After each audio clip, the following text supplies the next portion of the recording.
আসসালামু আলাইকুম। আলহামদুলিল্লাহ, আল্লাহর অশেষ রহমতে ভালো আছি। ছাদে আসছি গাছে পানি দেওয়ার জন্য, আর এই যে দানা লাগানোর জন্য আসছি একদম মাগরিবের পরে, যে সূর্য ডুবে গেছে তখন। কিন্তু তারপরও এত গরম লাগতেছে, প্রচুর গরম। তো চাঁদ বলতেছে যে এত গরম কেন, আল্লাহ বৃষ্টি দেয় না কেন, মেঘ দেয় না কেন। তো যাই হোক, আল্লাহ তাআলা যা করে ভালোর জন্যই করে।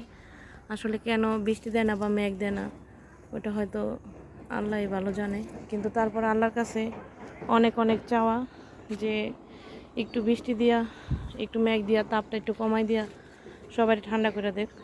কেন এই গরমে, প্রচণ্ড গরমে সবচেয়ে বেশি সমস্যার মধ্যে আছে যারা গরিব, তারা, যারা অসহায়, যারা ফ্যান কিনতে পারে না, যারা আপনার এই ভালো কিছু, যাদের ঘরে ফ্রিজ নাই, ঠান্ডা পানি খেতে পারে না, তাদের জন্য খুব বেশি যন্ত্রণাদায়ক এই গরম।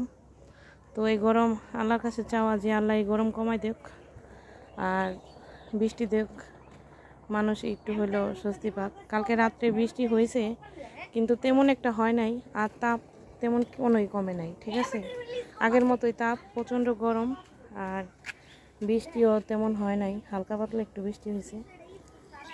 তো যাই হোক, সবই আল্লাহর ইচ্ছা।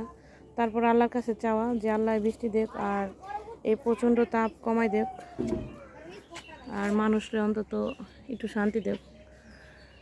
গরিব অসহায় মানুষের জন্য হইলো আল্লাহ বৃষ্টি দেখ, শান্তি দেখ। ওকে, আল্লাহ হাফেজ, আসসালামু আলাইকুম, বাই।